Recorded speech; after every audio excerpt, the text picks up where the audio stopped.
Welcome to Come and See, your podcast for finding truth in a world of chaos. Brought to you by Living Waters Abide Ministries. With host and founder, Richard Case, and co-host and retreat leader, Kathy Ricconi. Join us every weekday at this time to discuss news, spend time in the Word, and receive answers to your personal questions about living life in God's truth.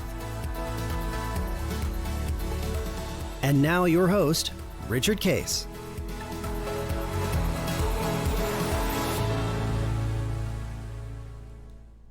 Well, good morning, Kathy.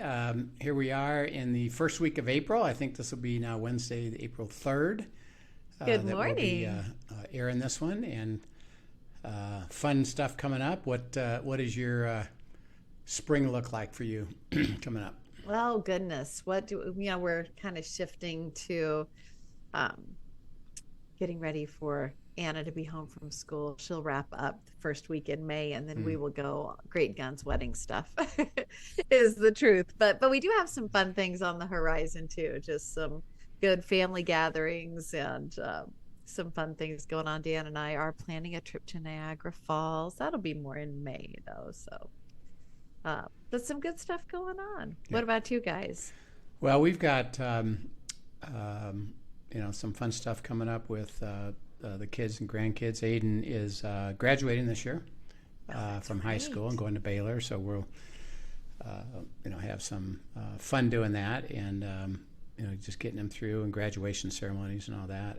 So that'll be fun. And graduation in Colorado, May time frame, or it's May or June? End of May. Yep, it'll be end of May, and then we'll be with him for another few months after that with our summer, and then he's off to college, and so and he and Josh will both be at Baylor, correct? Both be at Baylor, and that's exciting, and that'll be fun. And then we're taking our leaders that can go to France. Right. I'm working on that right now, of getting all that detail together, and being that one didn't work for us with the wedding. So while y'all are doing that, I'll be running down to Nashville to say hi to my mom. Yeah. So we'll have a grand time over there, and we're going to be dealing with. I've developed a new topic called intercessory prayer, and it's been something that God led me into. And again, it's always fun because we typically have certain thoughts about what it is. Mm-hmm. But when we, with the privilege that I've been able to have, is to dig into it much deeper.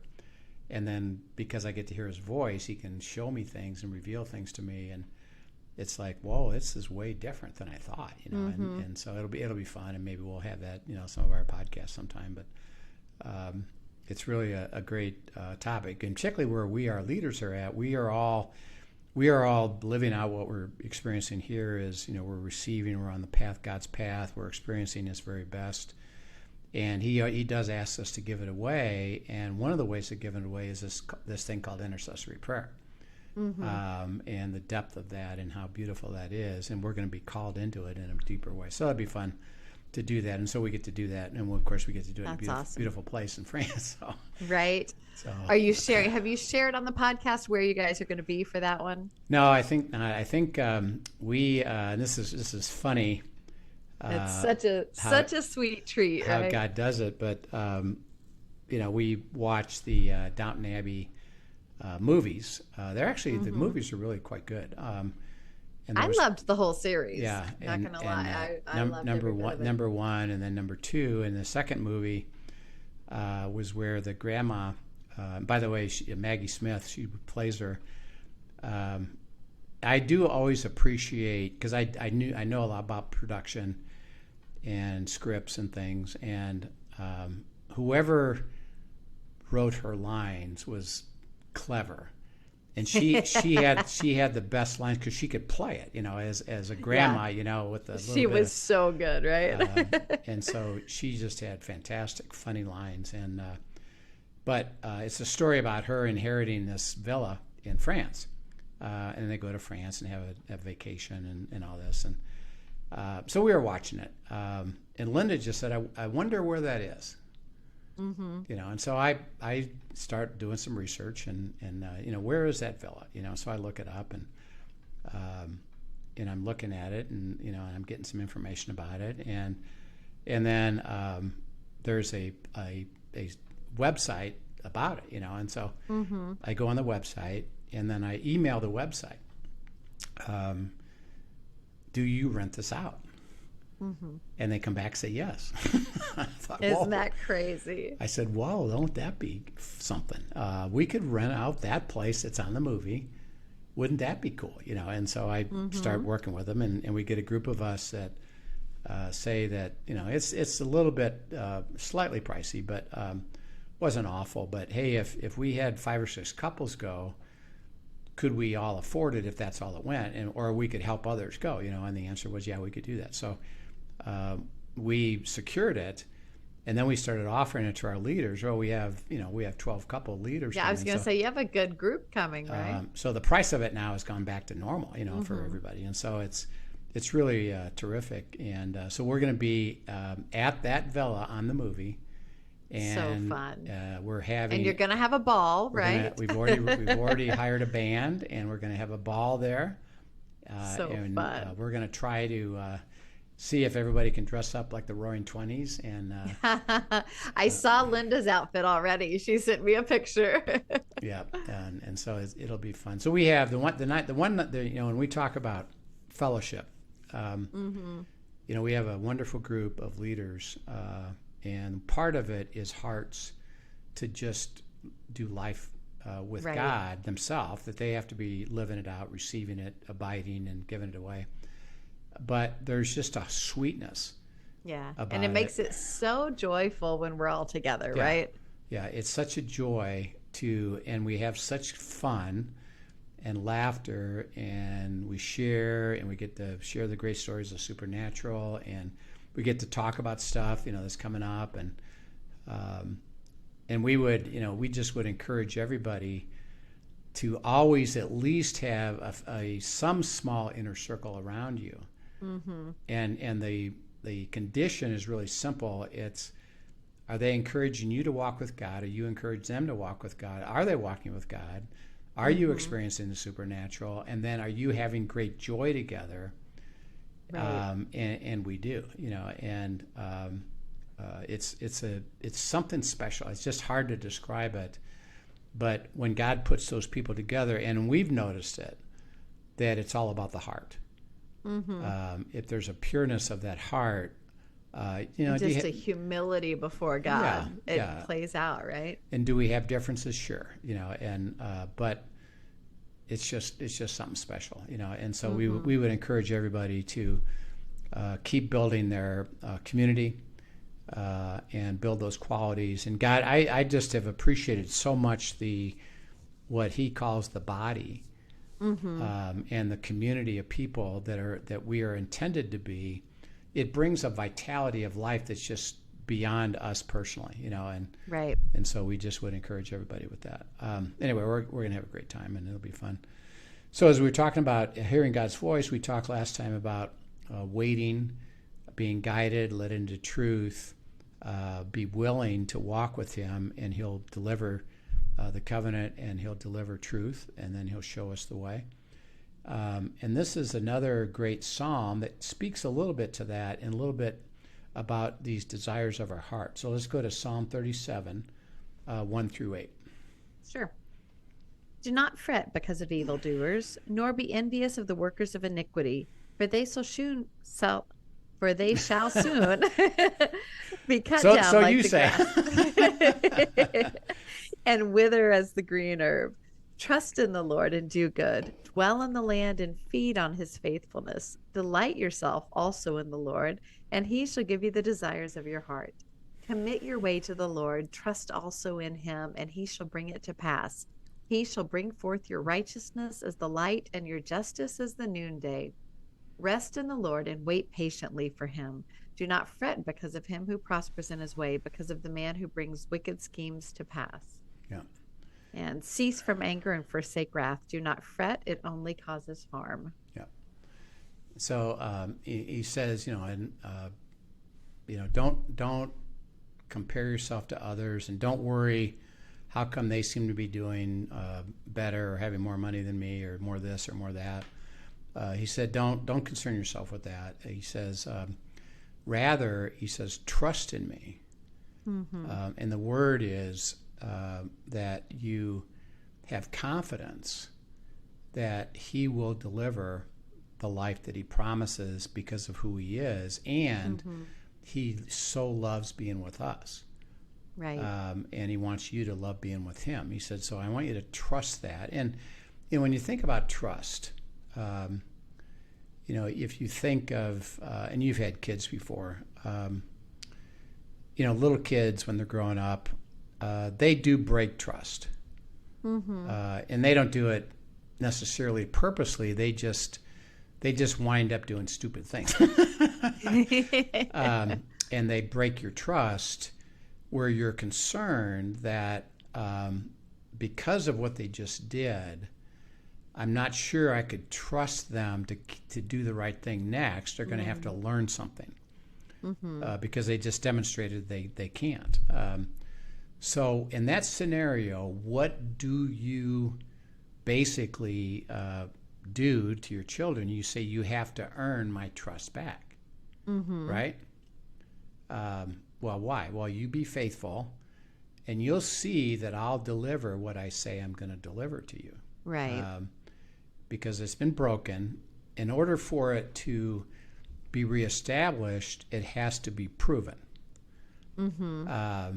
And God, he says, life is really about learning to trust me.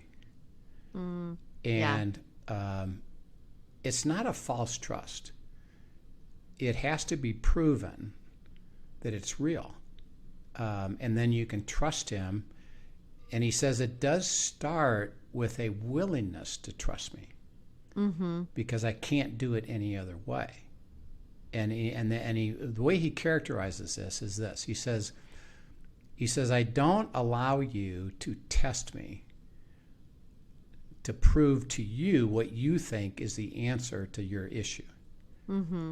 He said that's a false trust, because now you've established yourself as God and not me. And so, like, for example, and this happens a lot, is that, why are you so discouraged? And people say, well, I prayed. I trusted that God was going to do this thing that I wanted him to do, but he didn't do it. So I've lost trust, and I'm discouraged. And I said, yeah, I understand that, because you actually got it backwards. Is that you're seeking your own will, and you want God to fulfill your will. I said, he can't do that, or he wouldn't be God, because he knows more. He is working it in a much bigger way, and we have to learn to trust him. And that is the moment where there's a decision that has to be made, because most people say, yeah, but I can't trust him because I thought he was going to deliver these things to me, but he didn't. Or I thought he was going to answer prayer, but he hasn't. And particularly if it's something big, like I really needed this job and I didn't get it, or I really needed this economics or I didn't get it, or I really needed my relative to be healed and they weren't healed. And so I'm discouraged. And he said, okay, I get that. But he says, learn to trust me. If you have a heart to come and learn it, I'll prove it to you. And it'll build your trust that will become easier and easier and easier. Right. Just like similar to the disciples, did they know anything about the supernatural? No. He had to prove it to them. And he said, I'll persuade you. That's okay. I can't just say, trust me, and I never do it.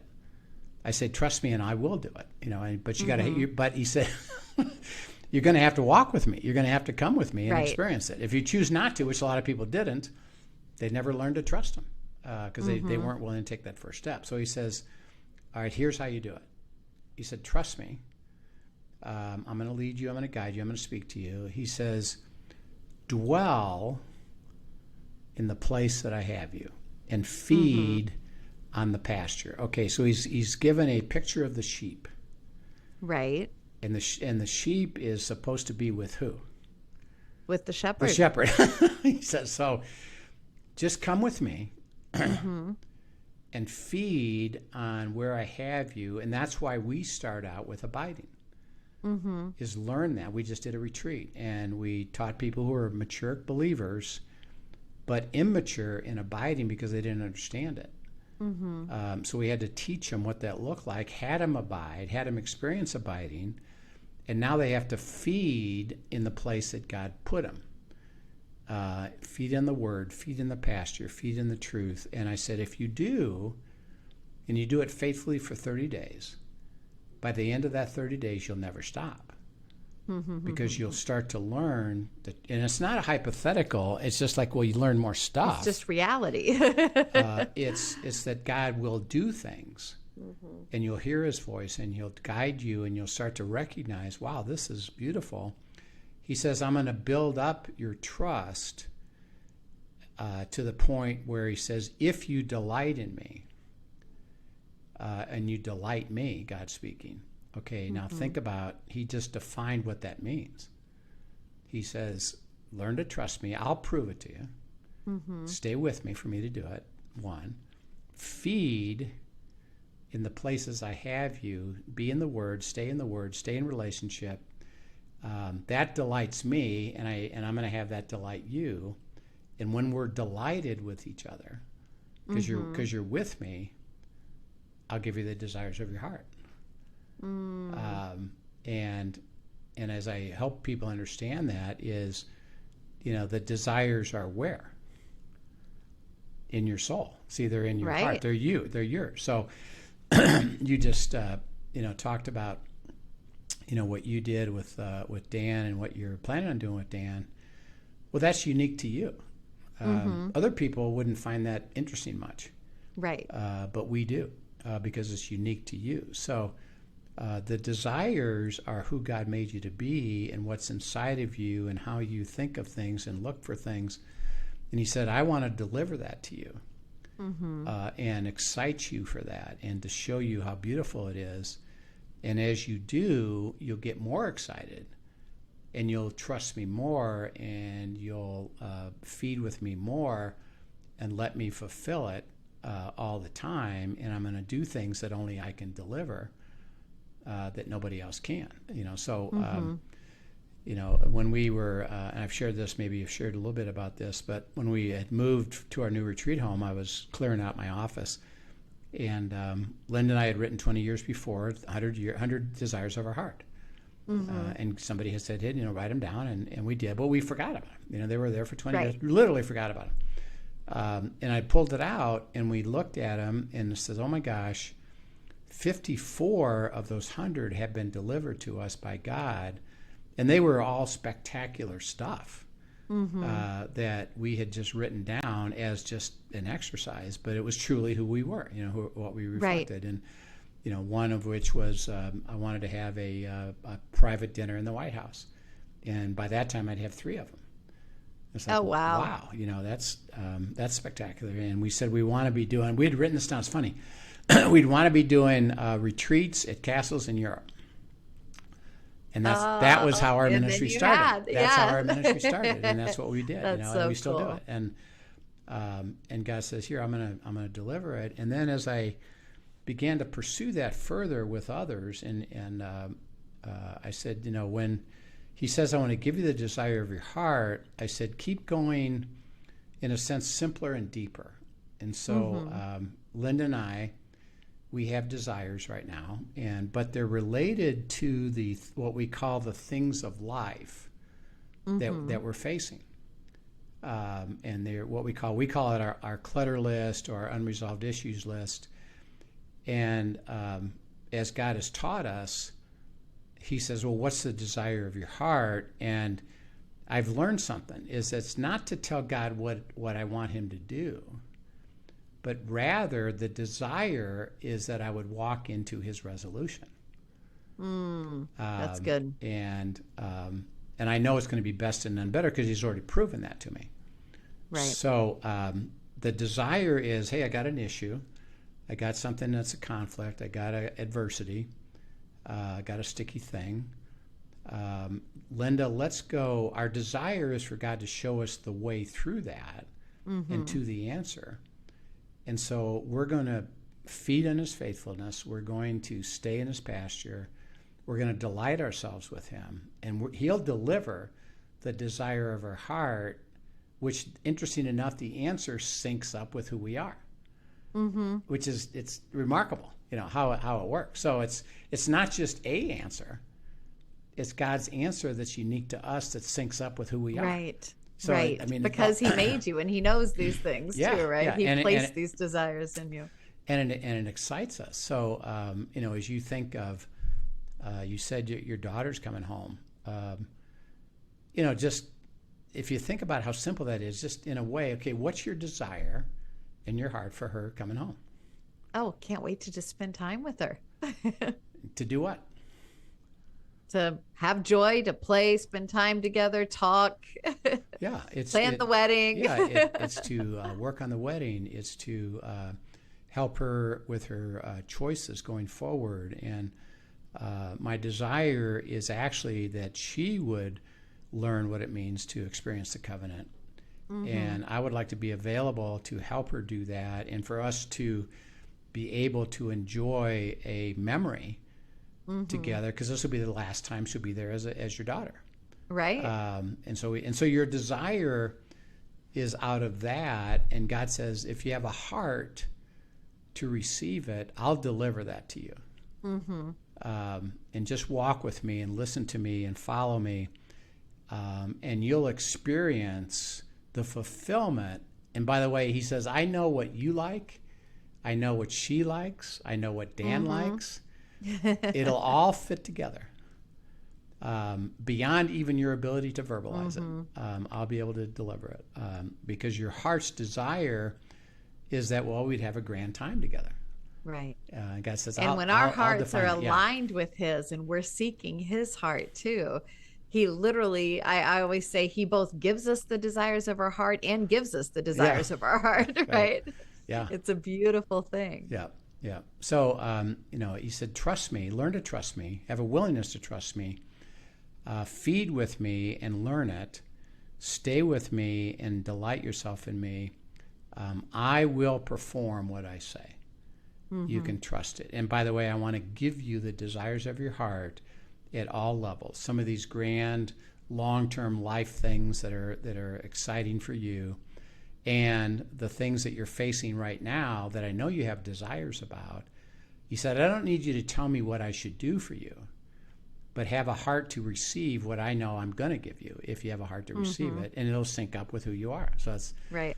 It's really amazing. So Heavenly Father, we just are rejoicing that if we delight in you, you give us the desires of our heart. And it's not hokey, it's not self-centered, but rather it's a beautiful walk with you, who has a heart to have us learn trust, to feed with you, to walk with you, to stay with you, and then to enjoy you. And we praise you and thank you. What a privilege it is. Amen. Amen. Well, thank you so much for sharing, and thank you for joining us, everyone. If this brought questions to mind, be sure to send them in to us at questions@abideministry.com, and we'd love to talk about them. We look forward to seeing you next time. Yep, we'll see you then. Thank you for joining us for today's episode of Come and See, your podcast for truth in a world of chaos. Brought to you by Living Waters Abide Ministries. Send us your questions and comments, and tune in tomorrow for more answers to your personal questions about living life in God's truth. Remember, God's will is best and none better. His truth brings peace in this world of chaos.